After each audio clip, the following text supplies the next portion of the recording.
yahdi may yasha wa la tus'alunna amma kuntum ta'malun. Dan kalau Allah menghendaki, niscaya Dia menjadikan kamu satu umat saja, menjadikan kamu memiliki paham yang tunggal. Tetapi Allah menyesatkan siapa yang dikehendakinya dan memberi petunjuk kepada siapa yang dikehendakinya. Sesungguhnya kamu akan ditanya tentang apa yang telah kamu kerjakan.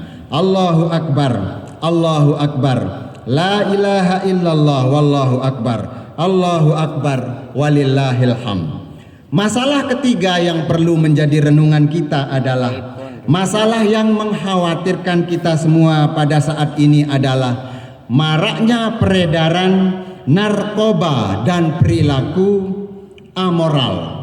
Seks bebas semakin mengancam generasi bangsa kita. Pengguna narkoba dari tahun ke tahun terus meningkat.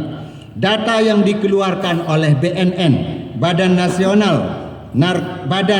Narkotika Nasional, pada tahun 2022 menyebutkan bahwa pengguna narkoba di Indonesia telah mencapai 3,6 juta.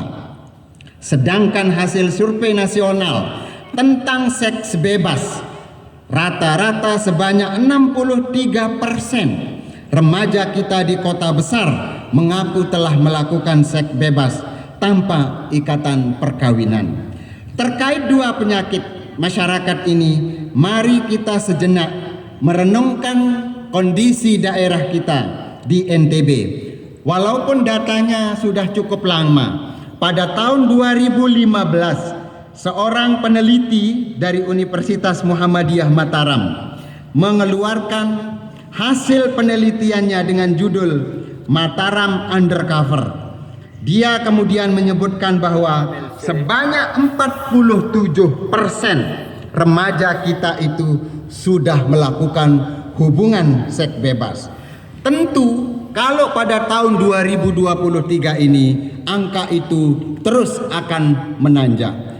Itu masalah narkoba, dan yang paling mengerikan tadi itu adalah masalah seks bebas. Permasalahan seks bebas, permasalahan narkoba memang bukan menjadi wacana publik. Tidak banyak orang memberikan ceramah, tidak banyak orang mengisi pengajian dengan materi-materi yang itu. Topik pembicaraannya itu lebih menarik kalau misalnya terkait dengan korupsi atau isu-isu aktual. Tetapi marilah kita renungkan sebuah riwayat dari Nabi besar kita Muhammad sallallahu alaihi wasallam. Riwayatnya Tabrani, Hakim dan Baihaqi, tetapi oleh kritikus hadis ini dianggap sah. Nabi mengatakan, "Idza zahara zina war riba fi qaryatin faqad ahallu bi anfusihim kitaballah." Apabila zina dan riba telah tampak di satu kampung, maka sungguh mereka menghalalkan diri mereka ditimpakan azab oleh Allah Subhanahu wa ta'ala.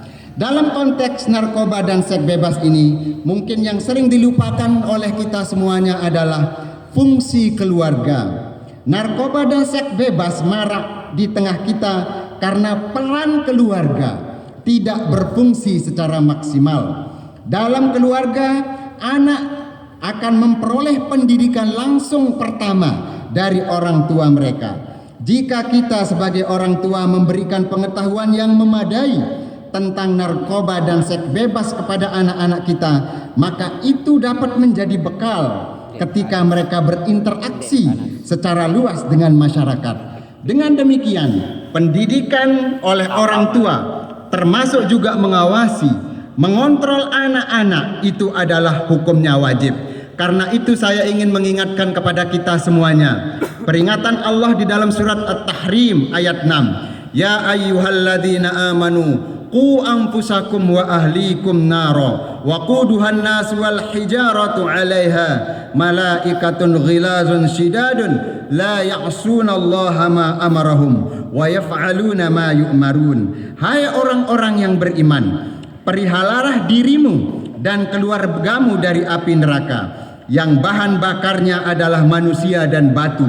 Penjaganya adalah malaikat-malaikat yang kasar, keras dan tidak mendurhakai Allah terhadap apa yang diperintahkannya kepada mereka dan selalu mengerjakan apa yang diperintahkannya.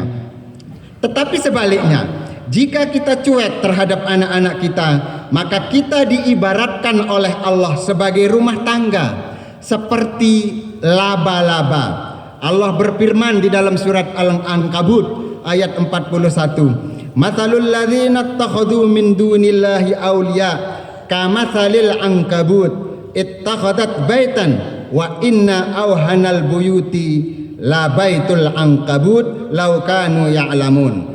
Temuan ilmiah modern menyebutkan bahwa rumah laba-laba adalah rumah yang paling lemah.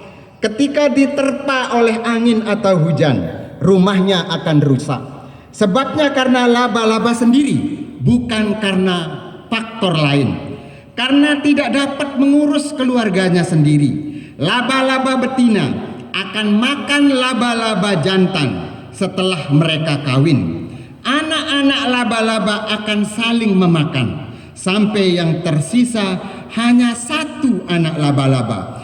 Ini menggambarkan kondisi keluarga kita yang rapuh menghabisi pasangan dan anaknya demi kepuasan diri, demi melampiaskan ego. Keluarga yang sangat egois itu tentu jauh dari nilai-nilai kesucian, nilai-nilai fitrah yang sedang kita pupuk dan sedang kita bangun pada saat momentum Idul Fitri ini. Allahu Akbar, Allahu Akbar, la ilaha illallah, wallahu akbar walillahil hamd. Memperhatikan realitas tersebut, maka sepatutnya lah kita semuanya yang hadir pada